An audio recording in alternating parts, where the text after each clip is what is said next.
Really quick, everybody, this entire video will be timestamped, so if you don't want to watch the whole thing and just jump straight into a different fight, please check the pinned comment or check the little red bar right down below you. Again, this entire video will be timestamped, and I appreciate you guys watching whatever part that you liked, and if you're sticking around, guys, welcome back to another video, and welcome back to my full card breakdown for UFC 282. We lost the best main event possible. Fight of the year. Could have been another fight of the year, but who knows. Regardless, we still have a really crazy card ahead of us. I just want to say, again, like I said, the video's timestamped, so if you want to skip through it, feel free to. And lastly, there's just a couple fights on here that I might not touch on because I don't feel educated enough to touch on those specific fights. In the last video, I made a mistake in saying, hey, sometimes I'm not educated in talking about the fighters, where it's like, no, that's not the case. It's just one specific fight where I'm unfamiliar with the fighter. Every fight that I talk about, I believe that I know what I'm talking about, and I believe I will have the correct prediction. So I just want to get that out of the way because I messed that up in my last video. For those of you who are subscribed. So guys, with that being said, I'm just going to get straight into the video for today. And we're starting off with the video. You don't have the stats for any of these fighters on the UFC page because these two fighters, Saaiman and Steven Koslow, they are making their UFC debuts, both of them coming off of the Contender Series. And so they both look good. They both look good coming in. It's very interesting because Koslow here, he is on a submission record. But the thing is, when you take a look at these opponents that he's been finishing with submissions, they haven't had the best records nearly at all. So I want to say, when I'm looking at this fight, like, people have been talking about, okay, this fight just matters. Hey, Koslow's on a really good win streak. He'll just take him down. He's going to submit the opponent, but I don't like the opponents that he faced. However, Saaiman has showed a lot. It seems like he's very well diverse in the striking aspect, and I feel like he may have the experience to be able to stuff the takedowns. I like his record, and I like his chances against Koslow here. I'm not sure about this one because, again, the experience level is not the same as any of the fighters on the card. There's actually a lot of debuts now that we're talking about it. I don't think that Koslow is going to get the win here. I'm going to go with Saaiman, but again, I'm not too sure about this one. Moving on to TJ Brown versus Erik Silva. Okay, this is going to be a very fun one. This is going to be a really fun fight because, so, Silva, he is on a roll with first-round submissions, but again, it's his debut. There's a lot of fighters making their debut tonight, okay? Brown, here's a problem when picking Brown. You take a look at his record. He wins, he loses. He wins, he loses. You know what I mean? He's kind of just okay everywhere. There's nothing that... It's like we were talking about Erik Anders last week. He's kind of okay everywhere. Sometimes he looks good. Sometimes he looks up. But I don't look at TJ Brown and go, hey, he's really good at this. You know what I mean? He's just like a fighter that's there. I don't want to be disrespectful and call him a stepping stone, but I feel like that's kind of what he is. And I feel like they're really feeding Silva a matchup that he can win here. He's 9-1. He has looked good so far. It's his debut. And again, I have a tough time picking someone in their UFC debut because who knows how they're going to be on the card. You know what I mean? I'm going to go with Silva again, but I'm leaning like 70-30 on this one. I'm not 100%. I'm going to go with Silva. I don't like the idea of the debut. If he looked as good in the UFC 9-1, I would definitely pick him over TJ Brown, but I'm not too sure about this one. So this fight, I don't know about betting this one. You'll have to be a little bit careful in betting on this card. Now, looking up again, guys, I'm sorry. The UFC won't let me click on the stats for Antonio Trocoloi here, and I don't know why. It might be because he's a little unfamiliar with the UFC. You know what I mean? I don't know too much about that fighter myself. However,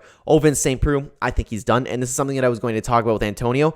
I'm not as extremely familiar with him as a fighter, but I do not like the way Ovince Preux has looked. He is a shell of the fighter that he once was. He has not looked good at all. Yes, he's picked up some wins here and there. Don't get me wrong, but to be honest with you, I think they're flukes, and I think they're against opponents that aren't the same caliber. I think Ovince Preux is done. He doesn't look good. He's old now, and I am picking anybody against him. So that's my quick pick for Ovince Preux. Like, I don't even need to know his opponent. I'm picking against him. Now, this man, this is a fight. This could be fight of the night. Honestly, I am so excited for this fight. We have Billy Quarantillo versus Alexander Hernandez. Now, I'm one of those guys who is completely on the Billy Quarantillo hype train. I am totally behind him. I think he's one of the best fighters in the division. Yes, he's not at the top. Yes, he's had his losses, but I think he just looked fantastic. I think he can hang with absolutely anybody in the division. Alexander Hernandez, he's another fighter who every time you give him like a step up in competition, sometimes he performs, but other times where it's just like, it's tough to call his fights because sometimes he wins, sometimes he loses. He doesn't look like he's been on a roll. And Billy Quarantillo, although he has lost his fair share of fights as well, I believe that he is actually championship material.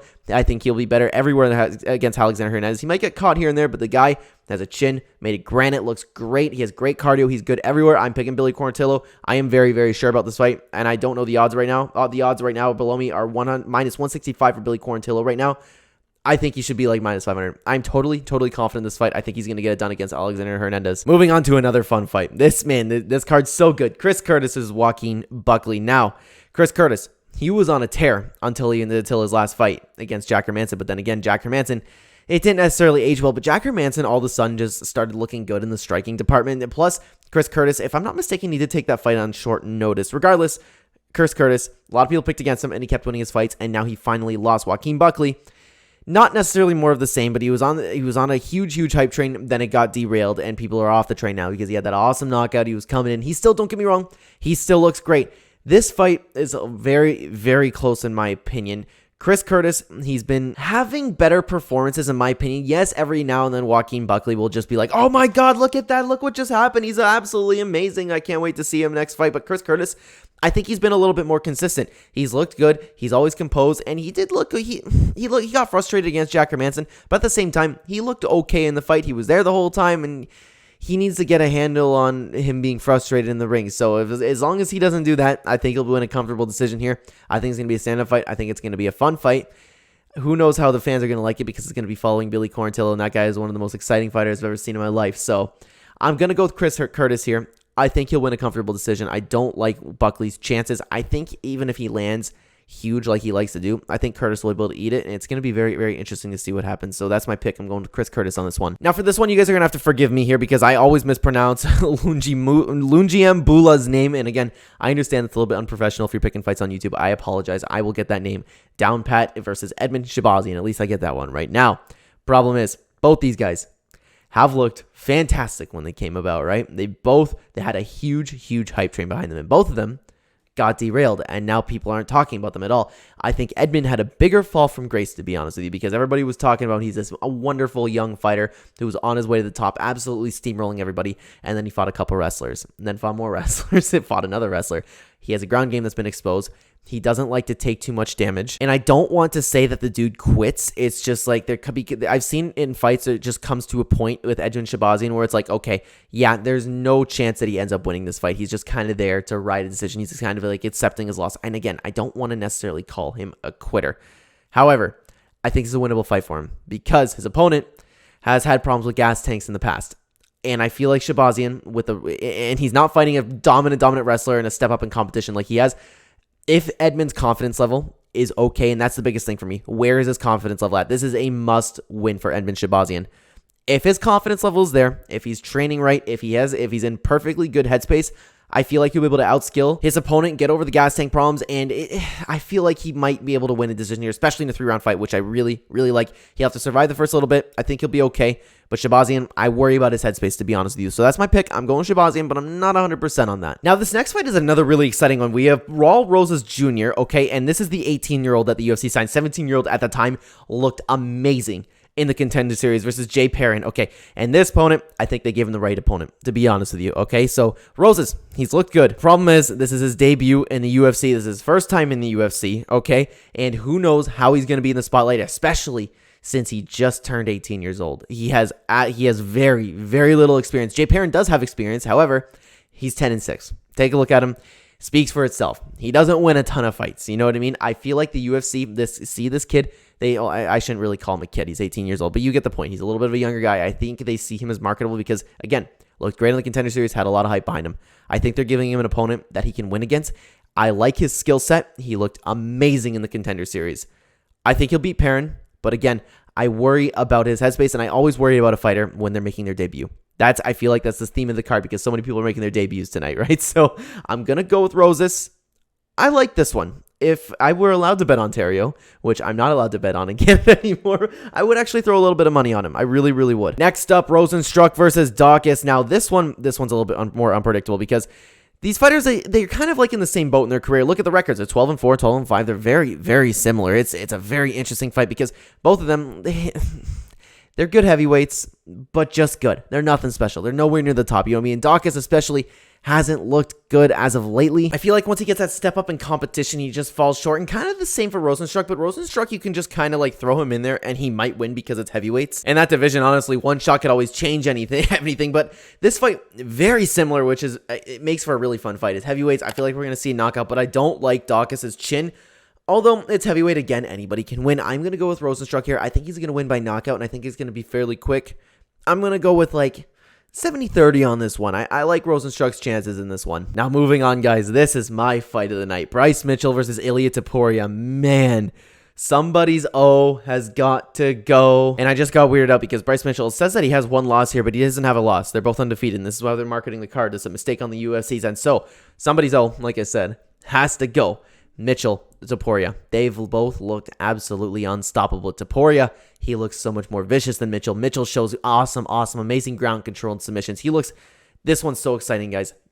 I think, honestly, as close as this fight might be for some people, I think Topuria is going to stop him. I think it's going to be really quick. The guy just looked absolutely vicious. If you looked at any of his fights, I think he's going to go there. I think he's going to storm Mitchell. I think he's going to be able to stuff the takedowns. He's looked good everywhere, Topuria. I think he's going to starch him. I really, really believe that. And Mitchell, when you look at the guy, don't get me wrong. Again, I don't mean any disrespect, but I feel like sometimes I look at him and I'm like, how often do you train? Because sometimes he looks a little bit doughy. He doesn't eat proper. But then again, how am I to really comment? Because I'm just a guy sitting here and he's actually actively winning in the UFC and winning dominantly. Like, he has never really, he's had his issues in the fights, but like he for the most part, he's been very dominant. He's 15-0. You know what I mean? So that's my problem with him. Topuria, I feel like he's on his road to the title. Kind of like how we're looking at Arman Tsarukyan. You know what I mean? I kind of look at this guy the same way. I think he's going to go in there. I think he's going to stop Mitchell. I think it's going to be fairly quickly. And I think he's going to move on to a top contender after this. And it's going to be very, very fun to fight. And however, I'm going to be rooting for Mitchell in this fight. I like him as a guy. I think he's funny. I like the camo shorts. I'm on the Bryce Mitchell train. I hope he wins. I think he's getting stopped in this one, though. Moving on, my heart's going to hurt in this one, man. Darren Till versus Dricus du Plessis. Now, Darren Till, a must-win. This is an absolute must-win. Here's the big question. Darren Till, how serious is he taking this fight? In his last fight, he showed up. He did not look like he was in shape at all. He did not look okay in his fight. He lost. He's been losing. And when he won, he didn't look good when he won against Calvin Gastelum. You know what I mean? So, Darren Till, a must-win for him, and they're giving him an opponent. The UFC's not doing him any favors, man. Dricus du Plessis has looked amazing thus far. Very durable. Great cardio. He's looked good everywhere, and he has an underrated ground game. People aren't talking about that. And Darren Till, we all know he struggled with the ground game. I think du Plessis can take him down. He's hittable. He's definitely hittable, but he's very durable. That's a thing. He's not as technical as Darren Till, but I think he'll be able to survive. He might be able to out-cardio Darren Till. Will that training with Khamzat Chimaev actually come into play? God knows what's going on with Darren Till. He looks like he's in shape right now, but this is just such a questionable matchup for me. Darren Till is such a big question mark that I don't know what to think about him. I think he is much better technically standing up. If you take a look at the fight with Robert Whittaker, he looked fantastic. He definitely has the edge in experience, okay? Fighting top guys. I don't know where Darren Till's headspace is at. I don't know how much he's been partying. I don't know how serious he's been taking training, and I don't know necessarily even like since his last fight, does he even care about this UFC anymore? Is he just going to get cut? Is he going to move on to PFL or something, win $1 million? I don't know. Darren Till, too big of a question mark. I think it's a very safe pick to pick Dricus du Plessis in this one, although I'm a big fan of Darren Till. As frustrating as it can be to be a Darren Till fan sometimes, I like him as a guy. I like how honest he is, and my heart's going to hurt if he loses again and doesn't look good. However, it makes for a very interesting shift up in the division, because if he does win this fight, you compare him against like the winner of Sean Strickland or Jared Cannonier, or even the loser of that. It's going to be fun. It's going to be fun. I'm going to be rooting for Darren Till. I don't think it's safe to bet on him, though. I would actually bet against him, but again, I'm not allowed to bet in Ontario right now, so I'm just making my picks here. I don't think Darren Till's going to win this one, although it's a very interesting fight, and my heart's going to be hurting in this one. Moving on up the card, we have Santiago Ponzinibbio versus Robbie Lawler. Now this, again, fighters, former shells of what they once were. Santiago Ponzinibbio, he was on an absolute tear and came back after the long layoff and just has not looked good. Yeah, you know what? He's had his moments, but still, not the same fighter at all. But speaking of fighters who aren't the same as what they once were, Robbie Lawler, I think he's done, man. I think it's time to retire. Too much damage. He got stopped by Brian Barberena, who, quite frankly, and again, I mean, no disrespect, he's not that good. Every time he fights a name, he loses. Robbie Lawler is a name. He's become that guy, the gatekeeper of the division, not even a gatekeeper. He's not going to be able to beat anybody that's not even in the top 15 anymore. Robbie Lawler's finished. I'm a big fan of Robbie Lawler. I do not think he's going to win this fight at all. I think Santiago Ponzinibbio is going to stop him, just even if whether it's a knockout or whether he just gets finished up against the fence again. I think Lawler's done. I give him absolutely no chance in this fight. I think Santiago Ponzinibbio, again, as he doesn't look good as well, I pick him to win. Hands down. Moving on to the co-main event, guys. People are mixed about Paddy Pimblett. I'm a little bit surprised, but I like Paddy Pimblett. I am a big fan of his. I get so excited for his fights now. He's fighting Jared Gordon. I think the UFC's throwing him a bone in this one. I think it's a very winnable matchup for Paddy Pimblett. Jared Gordon, he has been finished before. He's been controlled on the ground. He's known to, like, not known, but like he has a past of like falling when the fight gets into like a chaotic atmosphere. That's what Paddy Pimblett's very good at. I think this is a very winnable fight for Paddy Pimblett. I don't have a lot to break down in this fight. I think the UFC, like I said, throwing him a bone here. I think he's going to be an easy win for Paddy. I think he's going to go in there. I think he's going to take Jared Gordon down, submit him, stop him with the strikes. I think he's just going to bring the fight. I think he's just going to steamroll him. I really do. I got Paddy Pimblett in this one. He's going to move on to a top contender. That's when I'm going to start choosing against Paddy Pimblett. But this one, I think he'll get through the test. Pretty confident that one. Pimblett's going to win this one. And moving on to the main event, BłAchowicz versus Magomed Ankalaev. The main event for the welterweight, what am I saying? The 205 title. Not the fight that we were supposed to get. It's a very interesting fight, though. I can't see Jan winning this fight. I am a huge fan of Jan. I love him as a champion. I really will be like screaming on the couch hoping he wins this fight. Not that I don't like Ankalaev. I just really like Jan. I like the way he carries himself. I like the way he was as a champion. I just like him. I really like him. However, yes, he has that Polish power.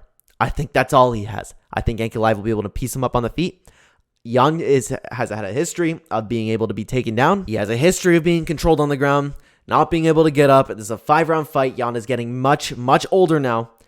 I think Ankalaev has got this one. Hands down, I think he's going to win the fight absolutely everywhere. And the only chance that Jan has, and he looked okay in his last fight, but don't forget, he was losing against Rakic, and I know a lot of people lose to him, but still, he didn't have a title performance where he should have won that fight and moved on to a title fight.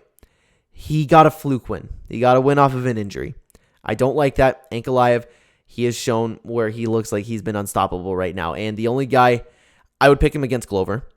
Jiri, he makes the fight a little bit chaotic where it's like, okay, he might be able to beat Ankalaev, but I think this guy's the best in division right now. I really do. I think he's going to beat Jan in this fight. Although, Jan, you can't count him out with the Polish power.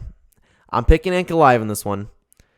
As much as it hurts my heart, I think he's going to get it done. I think we're going to have a new 205 champion, and then Yuri's going to come back, fight him, and that's going to be a fight that's really throwing it up in the air. So it's very interesting, this one. And guys, let me know what you think about all these fights down below. What did I get right? What did I get wrong? Let me know down below in the comments. I would love to hear from you, and thank you so much for watching this video. If you are new here and you enjoy the content, please consider the like button, help the channel a ton. Subscribe if you're brand new. Check the description down below for links to all my other channels, and if you'd like to see more videos, subscribe and hit that notification bell. Thank you so much for watching again, guys. I will see you in the next video. Take care.